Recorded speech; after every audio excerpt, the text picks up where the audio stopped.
Good evening. I'm Father John Hines. Welcome to our forum tonight, the challenge of literacy for our area children. It's presented by 4 of our churches here in the Red Clay School District as a form of praxis, a practical response to the theme that we presented on January 20th at our Christian Unity service, to welcome one child in my name. We want to focus on children's literacy. First of all, tonight, to understand the causes and the effects that a lack of reading skills poses for children.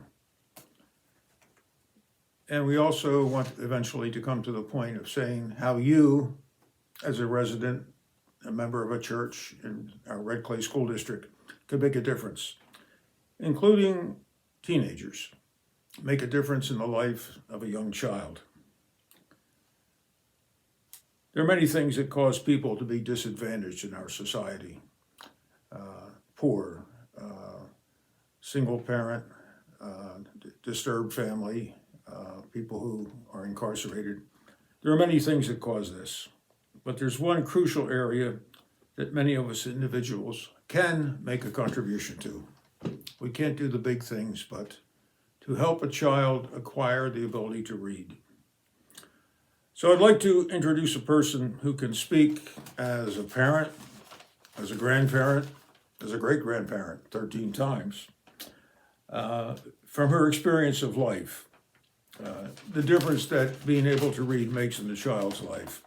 So I'm going to ask Florence Collins Hardy to speak with us. She was raised on the east side of Wilmington, went to school in the 60s and 70s, graduated Wilmington High School, and she's remained in this area, and she takes a close interest, not only in area events, but in the public life of our county and our city. She takes great joy in her faith, in reading books on various subjects, and researching and doing family history. She's presently also, besides being a grandmother and great-grandmother, a caregiver, and which she counts as a privilege and not a chore. I've asked for her thoughts on literacy because I consider her an expert in human life, particularly as a resident of our city, our county, our state for over 70 years. And having experienced over 3 generations and reflected upon what makes human existence worthy of a child of God. So Florence Collins Hardy, I invite you to address us. This evening is to address the challenge of illiteracy, its causes, consequences, and obstacles. We want to educate and introduce children to books and a love of reading. What is illiteracy? According to the education system, it is reading, writing below grade level curriculum standards, starting with preschool to 3rd grade. The challenge is to eliminate and or reduce the causes, the obstacles, as well as the consequences of illiteracy in reading. It is the most key component in education, starting with preschool through high school. When exposing children early to reading, they perform academically, reaching the goal of reading on grade level, especially by the end of 3rd grade. Percentages change with the pandemic, school closures, and limited access to libraries. In America, the literacy rate is 99%, with 79% being illiterate, meaning 21%, 70 million people are illiterate. Adults and children read very few books, magazines, or written material 10 minutes or less a day. Adults who do not read are childbearing ages between 18 to 44, with babies to school-age children. There is a correlation of illiteracy between non-reading adults and the causes, consequences, and obstacles when a child starts their formal education. Any decline in reading directly affects children and adults in various areas of life and family circumstances. People 60 or older read up to an hour or more a day, a useful resource. Retired people and seniors may want to assist children in reading if asked or sought out. Reading fiction books for the pleasure adds a mental and physical wellness to you and your children. You both receive the rewards of a pleasant time together. It is the best investment of your time. The focus of this evening is children to read proficiently at the end of their third grade, remain reading and writing on grade levels through to high school graduation. What are the causes, consequences, and obstacles that are related to illiteracy? Poverty. We are aware of, in America, an inequality in education, housing, food insecurity, inadequate clothing, and available transportation. Poverty affects 40 to 50 million people. 7 to 9% of families of 4 with a yearly income $30,000 or less are affected. Many children arrive at school hungry, and school lunch sometimes is their main meal of the day, also being sleepy and tired. Limited markets, the dollar store chains, or corner stores for food sources is not a good thing dealing with poverty. The consequences and obstacles concerning children and their grade level of education in reading, vocabulary, and basic writing skills is a direct factor. Adults who do not read or read to their children at an early age, parents or family members, they are unable to teach them a love for books and the written word. Books at home for them to read on their grade level will help them become better readers while increasing their vocabulary. Visiting bookstores to buy used books on a limited income, or visiting the local library, requesting assistance from the librarian is a wonderful resource.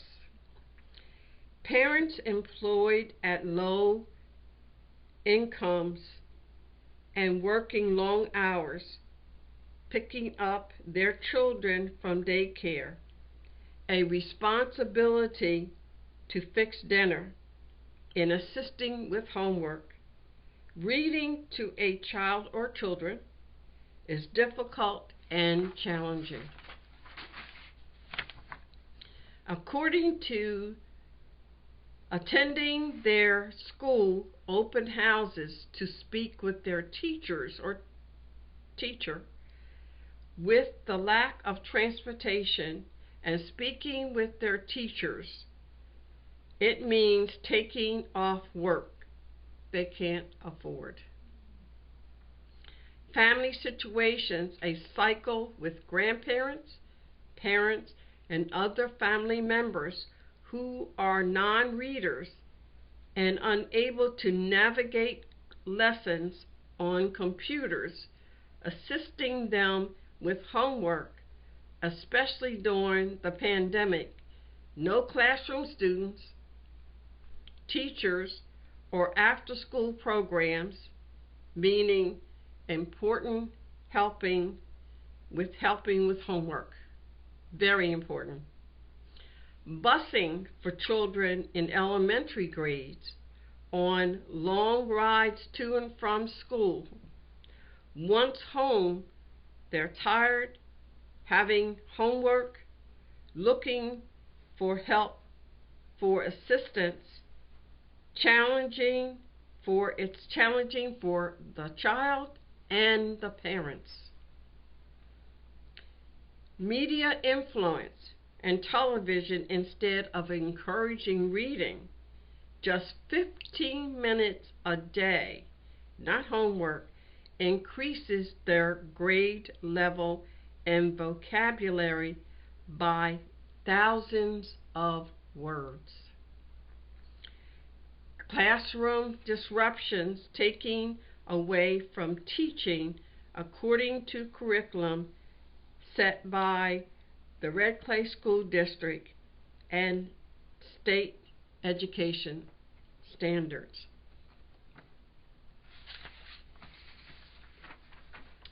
Some of the things. Illiteracy. How we as parents, family members, community, and educators make improvements. One way is making a house feel like a home, having good books in an organized reading area, creating childhood memories from your voice reading to them, and reading at night, especially to babies and toddlers at bedtime, will create a great night's sleep. Reading an enjoyable book yourself along with a child is learning to read from a subject and book images they enjoy. Letting them choose one appropriate at their level, of course. Read along with them, aloud, softly, correcting them when needed, giving them a chance to figure out the words. Praising them creates a love of reading. This time spent reading becomes a special time for you and your child. When children read 6 additional minutes per day, it significantly improves their reading performance, increasing proficiency.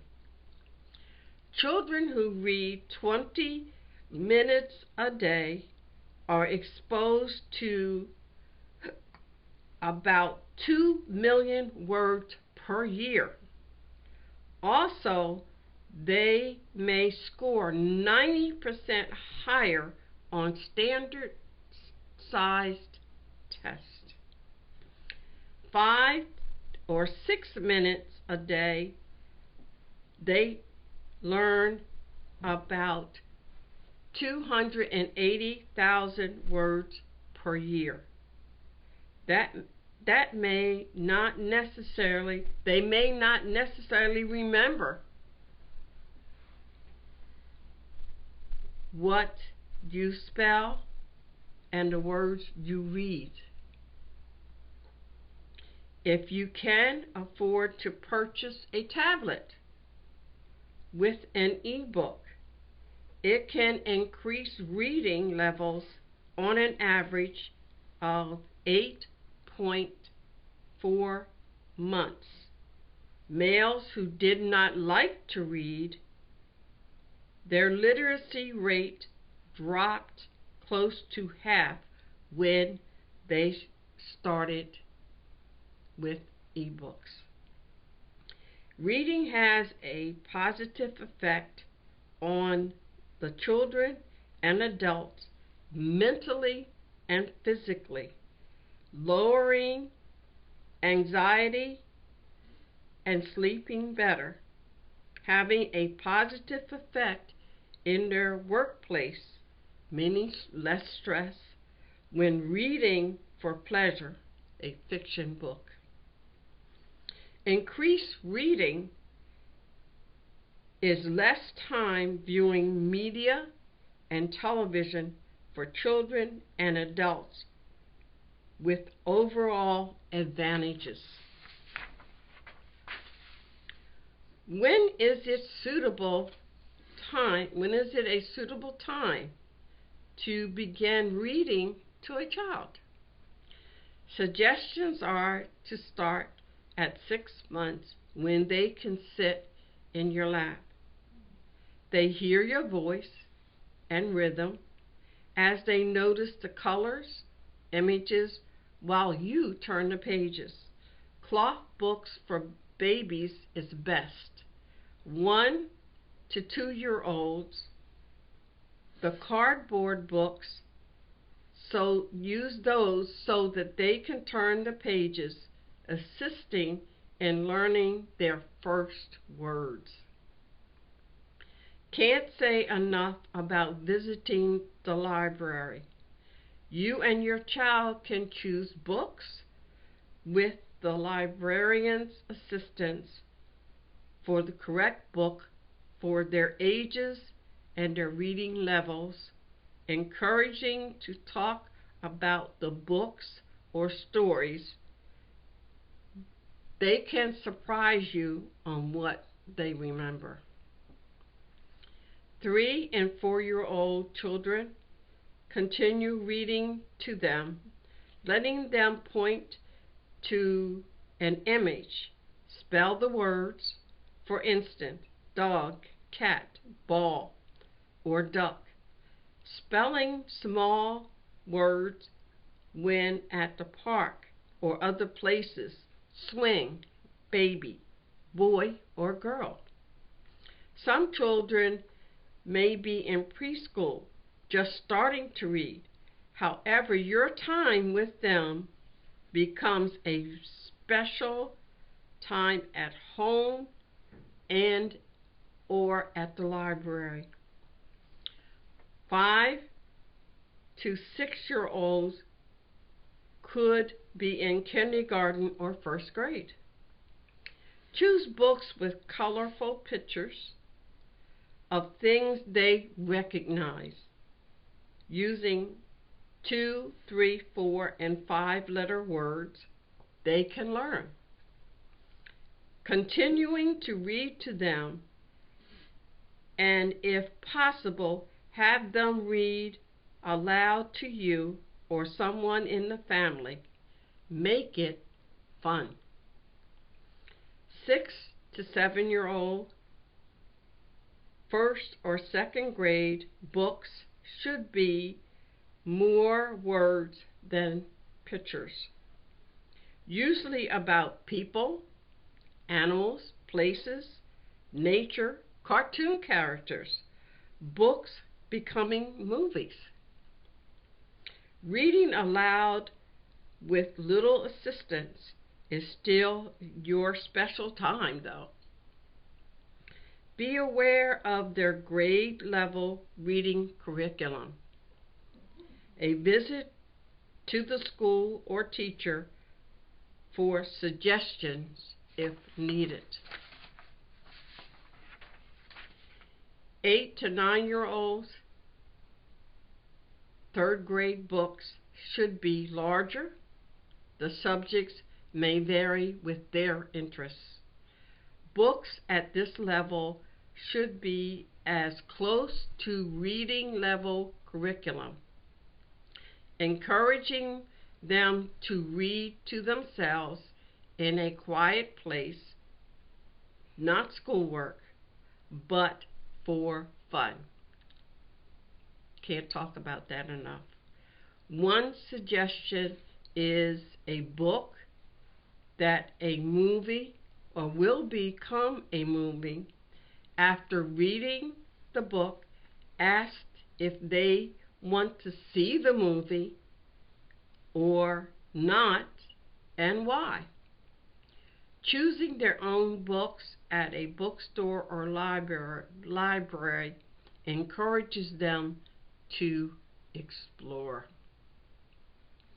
The overall goal for the Red Clay School District and state education curriculum for children is to read on a third grade level before moving to fourth grade, maintaining a good grade level in reading through elementary, middle, and high school years. Thank you very much, Florence. You're helping us to get the big picture of how our help can make a child's life promising for their future. I want to note a few things just to back up what Florence said from educational research. These years between birth and age 9, the end of a third grade, seem to be the most crucial time in learning to read. Not only be able to read, but to acquire a love and a taste for reading. Research seems to say that it's almost 4 times harder after third grade for a person to acquire reading and, the crucial thing, a love for reading. Sometimes it's a question of a negative attitude due to shame and embarrassment when being asked to read in public.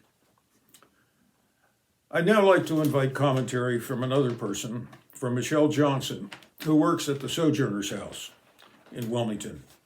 She will describe the impact of poor reading skills upon persons who have experienced homelessness and other setbacks in life. So, Michelle, I invite you please to address us. Hi, my name is Michelle Johnson. I'm an employee at Sojourners Place. We're a transitional housing in Wilmington, Delaware. Our average stay for a resident is 7 to 9 months. Many of the residents that come in here come from all walks of life. Some come in here with very good jobs to those that live under the bridge. So we have people from all walks of life in our facility. Many of the residents come straight from prison. Some are ex-veterans. Some have been in nursing. Some have had high-paid positions and find themselves homeless. So we have a variety of people that come in here. And the thing that is common to them is their addiction. And addiction comes from a lot of different reasons. As far as it relates to illiteracy, we see that illiteracy can affect and have an effect on people's becoming addicts. Can be one of the components. We had a person in our program. He was 50 years old. He said he had 8th grade education. And he never thought, he said, we encouraged him. I do an out of poverty class that teaches life skills. And so I always encourage people, if you don't have a GED, get a GED, at least that. And a lot of them come in there with no GED. So that's one thing we encourage. Because it can be hold them back from getting a good job, because most jobs require that. And so he did. He went and got and decided, okay, I'm going to do it. So he went down, got his, took him like 6 months. The first 3 months, he got the one part of the degree, and he had to finish up the math. He got that. But what a difference it made in his life when he saw what he could do. We saw the potential. He couldn't quite see it at the time, but we saw the potential. And I believe part of the reason they don't, because they have such low self-esteem, they don't feel like they can achieve it. But he did, and he felt so good about it. He had a graduation and everything. It was wonderful to see that. But illiteracy does take a toll on you. You could tell they feel funny telling you that 8th grade education, that doesn't look good. And then they're limited in the jobs that they get. They feel that. They said, I can never get a great job. I don't have an education. So they come in with some illiteracy skills. The older ones come in, they don't let you know that they can't read, and they're not as concerned about it. But it does affect them. I can tell you of 3 boys that I know that went into prison, and they, for various reasons, they all had felonies into selling drugs and doing things like that. None of them had a high school diploma. One dropped out in 8th grade. They got their GEDs in prison, and one of them, it took them over a year. They just went to class every day, and it took them over a year, but they did it, and they all came out of prison with the GED. None of them went back to prison. There's a high recidivism rate, like 80%, some 75, 80%. None of them went back to prison. They all have good jobs. They all have great families and doing well in life right now. 2 of them are in their 40s, one's in their 30s, and this was many years ago. And they have a good job, but they would not have those jobs if they did not have a high school diploma. That's why we encourage it. We see it, and we always encourage them to do that because they know it's important. Literacy can also affect your self-esteem. A lot of people, if you don't get people early in life as far as not being able to read, they struggle all through life. They want to read, but they don't. Then they hold back. Once they get past that certain age, they don't look, because then if they feel bad, they don't even want you to know they can't read. But it's important. It's sad to see kids being passed through, because they're getting old and never learning to read. I don't know how that happens, but it happens. I said the focus should be on kids reading more than anything else. I mean, you can't do any of the other subjects without it, so I don't even know how they get passed on. But illiteracy is a problem. It promotes low self-esteem, which is an attribute to addiction. We see that. If you have things that, people with low self-esteem, a lot of people that are addicts have low self-esteem. And illiteracy can be a component of that. And it's important. And they feel limited in what they can do because of can't read. Their English skills are very poor, and they feel limited. And so we encourage a lot of people come in our programs. We encourage them to get education. They can do it for the time that they're there. They come in, they get their CNAs, they get their truck driving licenses. But the one thing we encourage the most is to get that high school diploma. It's so important because you are limited. Most jobs, they say, do you have a high school diploma? That's one of the first things they ask on your application. Some jobs you don't need it, and then they're sad. They go for those jobs because they don't have the diploma. So literacy is a component of addiction because it promotes low self-esteem, and it's never been they don't deal with it, and they just go on with life, and they find different coping skills because they don't have. They can't read, get a job. We had one guy in our program that was dyslexic. He was pretty bad dyslexic, so he became a mechanic. He was good at it, but he said felt like he was all he could do because he couldn't read instructions. He had trouble doing a lot of things. So there was a program that they promoted. It's now working for Amazon, but it doesn't require a lot of reading. So we could see the limitations he has because of his dyslexia. So you can imagine the limitations that people have when they can't read. It's so, so important. And you've got to get kids young. I know I'm getting off the little thing a little bit, but if you don't get kids young, they struggle. They give up. You get into 10th, 5th and 6th grade, then they don't want people to know they can't read. And so they kind of hold back. But I've seen it in my family. my daughter makes her kids read 10 minutes a day when they were young. They started reading, that's it, 10 minutes a day. They're all great readers. It doesn't take a lot. If people would just read and encourage their kids to read, it would help a lot if parents realize that just 10 minutes a day will work. It does a lot for a child. You don't think it does, but it does.